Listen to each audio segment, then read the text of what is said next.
Okay, so as we all know, the southern... I'm just kidding. I'm not talking about the southern border. I do have to say, though, right off the damn jump, that I may have been wrong about John Fetterman. John Fetterman has been quite based here lately. You know, he's still a Democrat, and I'm still not going to support the guy, but I can't deny the fact that he has been a really big opponent of coming out talking about the border, trying to get rid of Menendez, who was under a lot of scrutiny. I'm sure you guys, sorry, have heard about Menendez, his indictments and all this other stuff. Now he's a very vocal opponent of Menendez right now. He is supporting a candidate to run against him, saying he basically, I dare you to run for Senate again, because Menendez obviously doesn't see the writing on the wall and is still trying to run for another Senate bid, but whatever is that. Nikki Haley and both Donald Trump both throw out the idea of Nikki Haley being Trump's vice president. A lot of people thought this. A lot of people were thinking, well, it could be a good strategic move to get some of the votes, you know, to basically get a bunch of Democrat votes, because that most of Nikki Haley's support is coming from Democrats.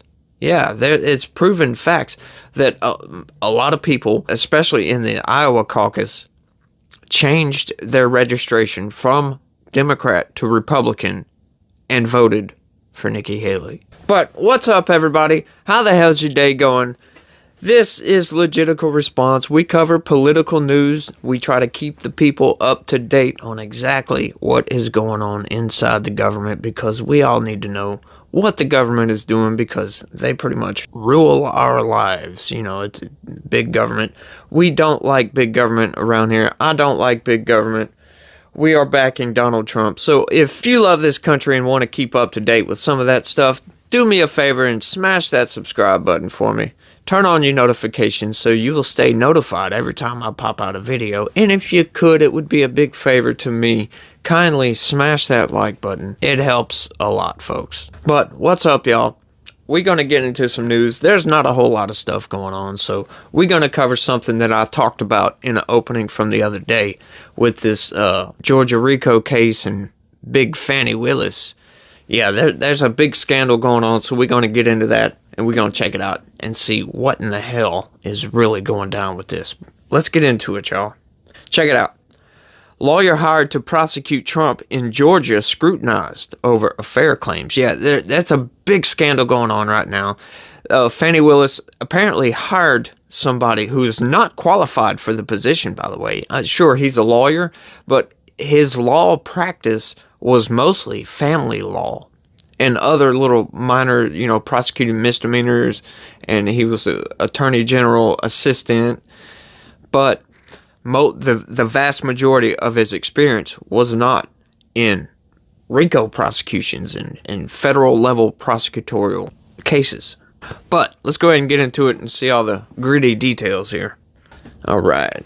Fulton County District Attorney Fani Willis hired attorney Nathan Wade to lead the Georgia prosecution of Donald Trump and 18 others over efforts to overturn the 2020 election. Legally, by the way, they never seem to mention that all of his efforts to overturn the 2020 election was through court cases, through the judicial system, which is the proper way to do these things. And now he's getting threatened with 700 years in jail over some of this stuff.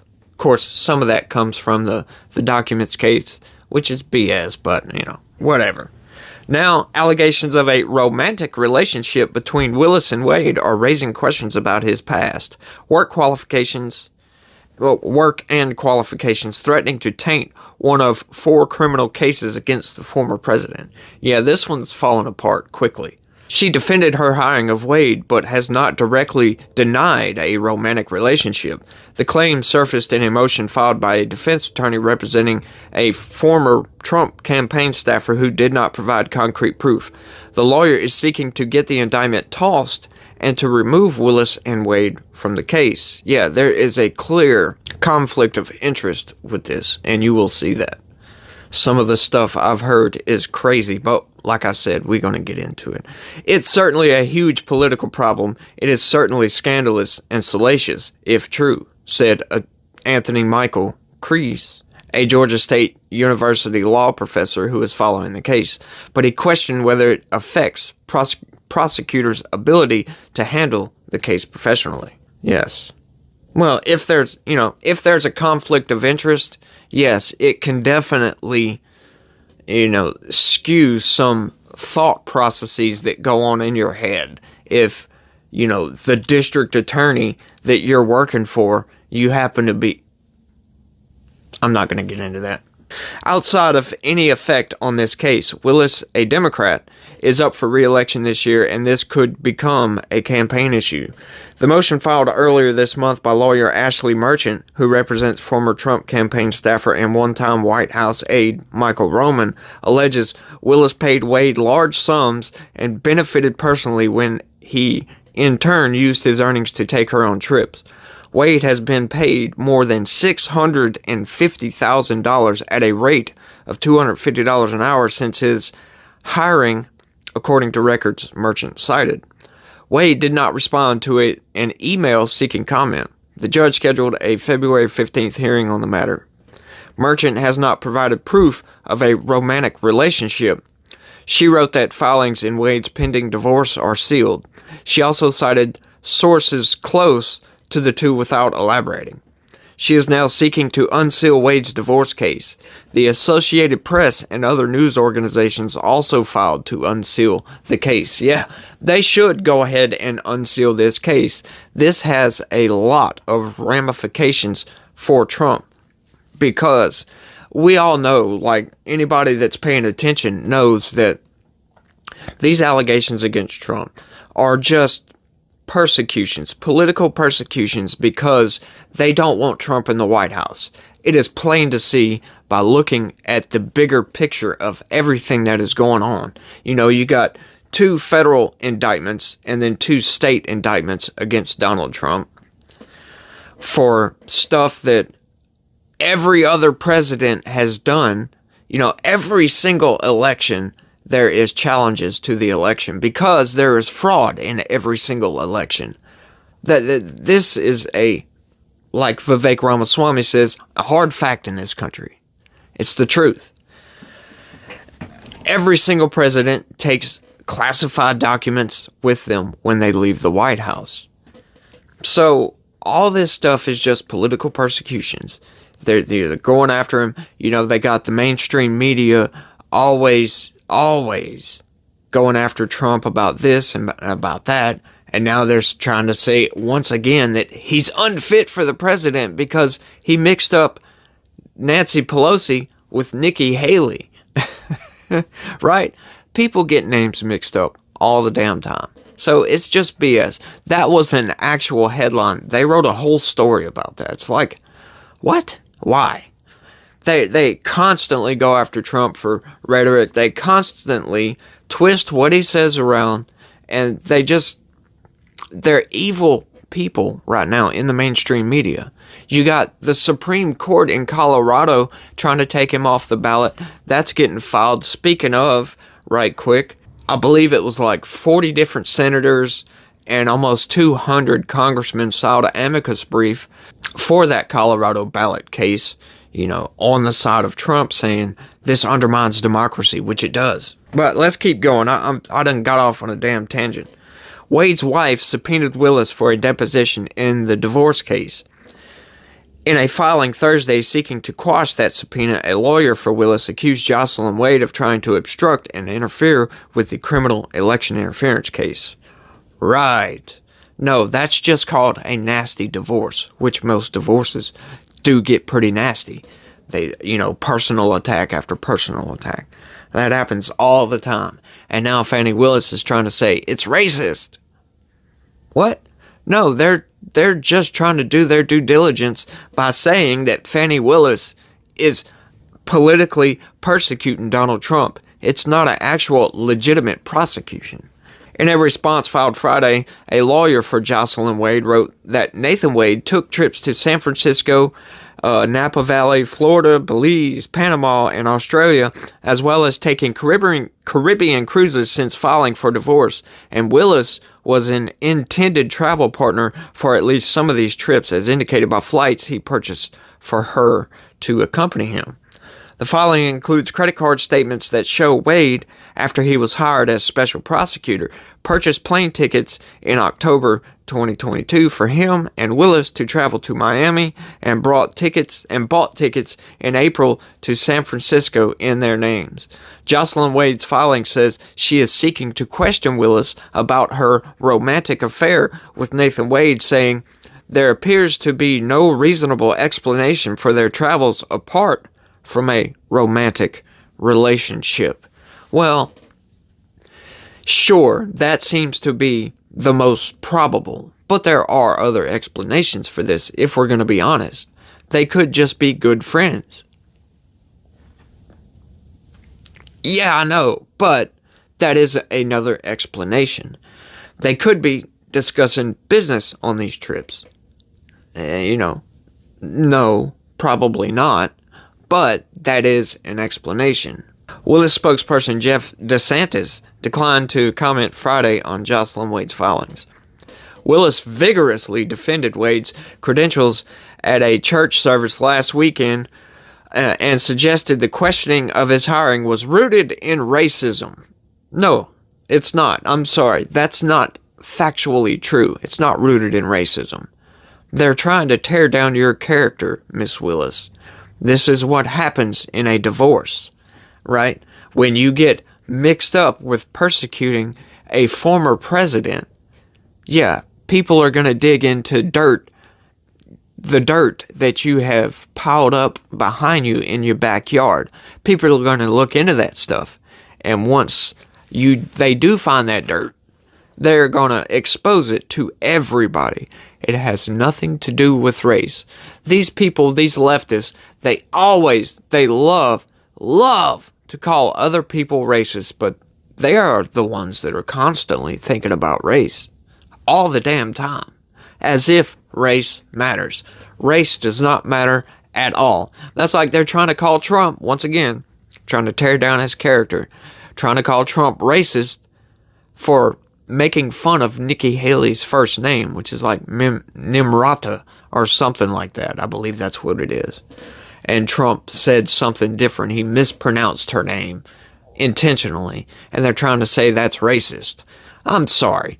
That's BS. Nikki Haley might have Indian parents, but look at her. She's white. I'm sorry. She is a white woman. People love to throw that race card out there, but we're all mixed, right? Like, I'm 10% Jewish. How about that, huh? I'm 2% black.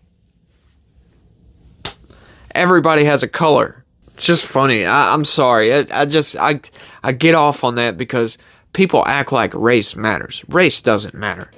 Race matters not at all. Character matters. She has 3 special prosecutors working on the election case, a white woman, a white man, and a black man, and they only attacked one, she said, referring to Wade. Right. They only attacked the one that you appear to be romantically involved with. Hello? Did you forget about that? Did you forget that he's also going through a divorce? So they're going to try to dig up any kind of dirt on that. And then did you also forget that you're going after Donald Trump, a former president? So, of course, they're going to try to dig up dirt on you. In my view, I pretty much debunked the racism claim right there. Let me know what you think down in the comments section. The other special prosecutors are John Floyd, a nationally recognized expert on anti-racketeering laws, and Anna Cross, who worked for 2 decades as a prosecutor and handled numerous high-profile cases. Willis cited Wade's 10 years as a municipal court judge and more than 20 years in private practice, which, like I said, was family practice, family law, divorces, stuff like that. His prosecutorial experience is thin. He worked for the Cobb County Solicitor General's office, which handles misdemeanor cases, for less than a year in the late 1990s, a county spokesperson said. In a December 2010 letter, then Attorney General Thurbert Baker designated Wade a special assistant attorney general. Baker left office the next month. Wow, he only worked there for one single month. A spokesperson for the Attorney General's office said officials have not found any information to confirm that Mr. Wade has served as a special assistant attorney general. Wow. Debunking that claim, huh? After then, Cobb County Sheriff Neil Warren tapped Wade's firm in 2020 to review operations at the local jail. A TV news station sued the sheriff, alleging the investigation was a sham designed to prevent the release of records about inmate deaths. The lawsuit said Wade had no apparent experience, qualifications, or training in conducting jailhouse investigations. Records indicate Wade billed the sheriff's office $44,000 for 80 hours of work, or $550 an hour, in November and December 2020. The sheriff's office said it had no report or other documents produced from that investigation. Wade was very involved with the special grand jury investigation that preceded Trump's indictment. That panel's foreperson told the AP that Wade generally led those proceedings, describing him as very much a prosecutor.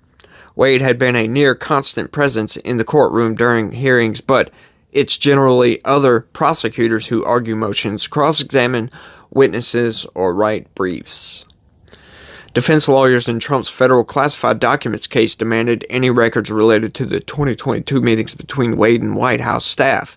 Records show Wade billed for what he described as travel to Athens conference with White House counsel in May 2022. Interesting.